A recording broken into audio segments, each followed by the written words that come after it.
Quels sont les pays qui sont en pointe aujourd'hui sur cette question des drones? Qui sont ceux qui ont pris de l'avance?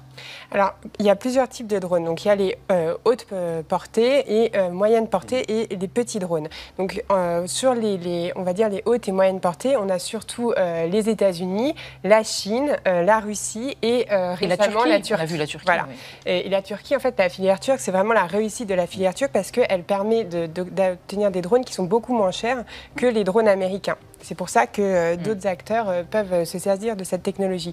Après, vous avez aussi des plus petits drones qui fonctionnent donc en essaim et qui permettent en fait de saturer des batteries antiaériennes. Et ça, c'est vraiment un gros problème parce que, comme on l'a évoqué tout à l'heure, c'est très difficile en fait de faire face à un essaim de 200 drones qui arrivent sur votre batterie aérienne.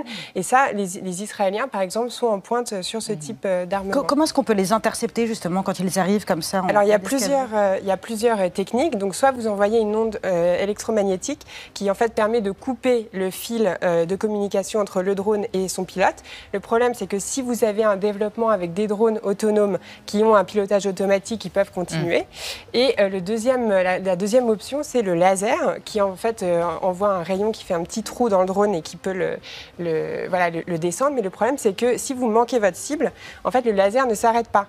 Donc, vous pouvez avoir ensuite une autre cible derrière. Alors, est-ce qu'on peut imaginer... Alors, les drones suscitent énormément de fantasmes. D'autres armes encore plus. On appelle ça les systèmes d'armes létaux, autonomes, les Salah ou les robots tueurs. On en parle avec nos invités. Oui, avec une affaire qui a fait beaucoup de bruit et qui a parfois emprunté quelques raccourcis parce qu'en effet, il y a beaucoup de fantasmes. C'est parti d'un rapport de l'ONU que vous avez lu probablement, qui a été publié le 8 mars dernier, qui faisait 500 pages et qui décrivait la situation suivante. Ça s'est passé en Libye au printemps 2020.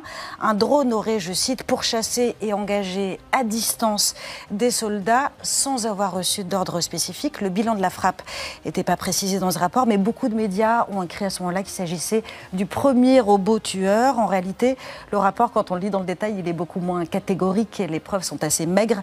On peut préciser en tout cas qu'il s'agit d'un engin de fabrication turque. Il s'appelle Kargou 2. La vidéo promotionnelle qui est disponible sur Internet, elle est assez terrifiante et spectaculaire. C'est un quadricoptère, il fait 7 kilos. Il a une endurance de 30 minutes et une portée de 5 km. Il peut être piloté par un humain ou de façon autonome. Il peut identifier une cible grâce à sa signature thermique ou électronique. C'est un système de reconnaissance très, très perfectionné.